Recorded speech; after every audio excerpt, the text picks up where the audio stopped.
राम राम मित्रांनो, आज आपण बघणार आहोत की सोयाबीन पिकाला जर तणनाशक फुलोरा अवस्थेमध्ये जर फवारलं तर आपलं कोणत्या प्रकारे नुकसान होणार आहे किंवा नुकसान होईल की नाही हे आज आपण बघणार आहोत. तर मित्रांनो, संपूर्ण माहिती घेऊन जा.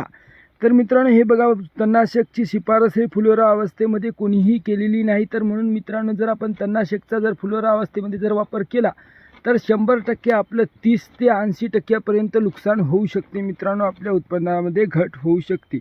आपल्या सोयाबीनला शॉक बसतो आणि या सोयाबीनचे जे काही कार्यक्षमता असते ती मंदावते. त्याच्यामुळे त्याला पूर्ण अन्न भेटत नाही व हव्या तशा गोष्टी होत नाहीत, म्हणून त्याची फुलगळ होते आणि संपूर्ण फुलाचं रूपांतर शेंगात होत नाही व शेंगासुद्धा वाकड्या होतात. म्हणजेच की सोयाबीनचं आपलं उत्पन्नामध्ये घट होण्याची फार शक्यता आहे मित्रांनो. आणि तुम्ही जर फक्त कीटकनाशक आणि बुरशीनाशकाचा वापर करा, तेही नियमानुसार आणि सविस्तर माहिती घेऊन. मित्रांनो, तणनाशक फुलोरा अवस्थेमध्ये फवारू नका.